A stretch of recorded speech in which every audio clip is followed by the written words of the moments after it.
The subcommittee will come to order.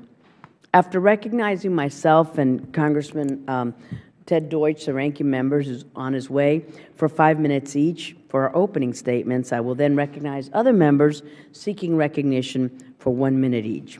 We will then hear from our witness, and without objection, the prepared statements will be made a part of the record, and members may have 5 days to insert statements and questions for the record, subject to the length limitation in the rules.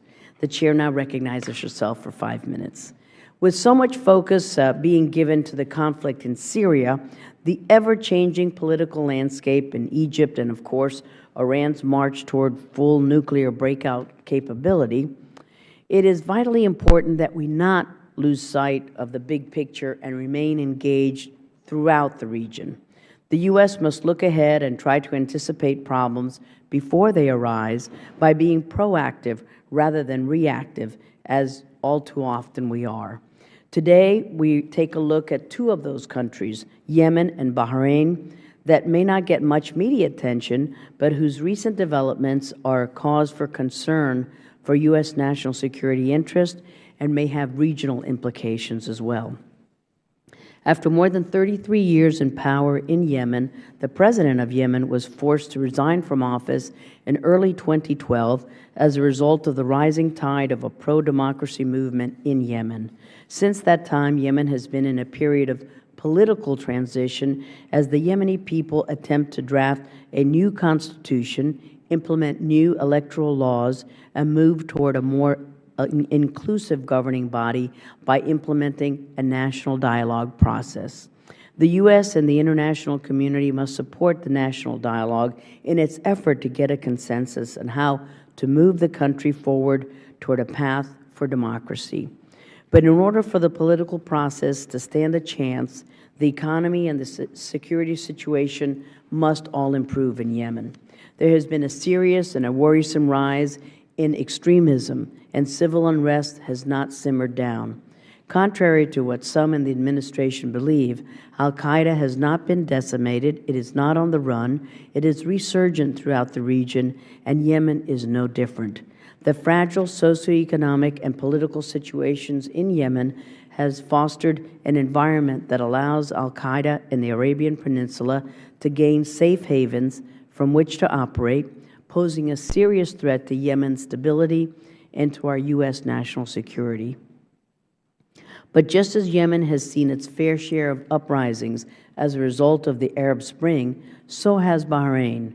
Bahrain has served as the longtime headquarters for the United States Navy Fifth Fleet, so it's in the vital interest of our national security to see a stable, unified, and democratic Bahrain. In 2002, it appeared that the government of Bahrain had set itself out on a path toward democracy.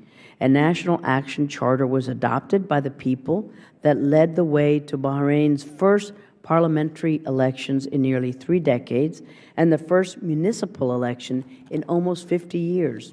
Suffrage was extended to women, political parties were finally legalized, and I introduced a resolution praising these efforts in July 2004. That resolution reaffirmed the friendship between the United States and Bahrain and offered to assist them in the future should any challenge arise on its road to democracy, and that offer still stands. Fast forward to 2011, and it became clear that Bahrain did not reach the end of the path toward democracy. The political dialogue that began in 2011 had failed to bring about any of the reforms required, with several prominent members of the moderate reform parties being targeted by the regime for arrest and prosecution. The administration has largely remained silent throughout most of the process, but it needs to be more vocal and supportive of the nonviolent, moderate reformists in Bahrain, and it must stress to the government the importance of a political solution that can only be achieved by the people of Bahrain themselves. It must also call attention to the growing number of reports on human rights abuses in the country and the increasing numbers of political prisoners. All sides must come together in Bahrain to find a political solution, and the administration must work with the government and the opposition to come together to solve their disputes, address the human rights abuses, and fully implement the recommendations of the Bahrain Independent Commission of Inquiry. As we convene this hearing today, I look forward to hearing the Administration's strategic goals and objectives in both Yemen and Bahrain, and what concrete steps we are taking to ensure regional stability as well as furthering U.S. national security interests. Thank you. And with that, I'm pleased to turn to our ranking member, Mr. Deutsch of Florida.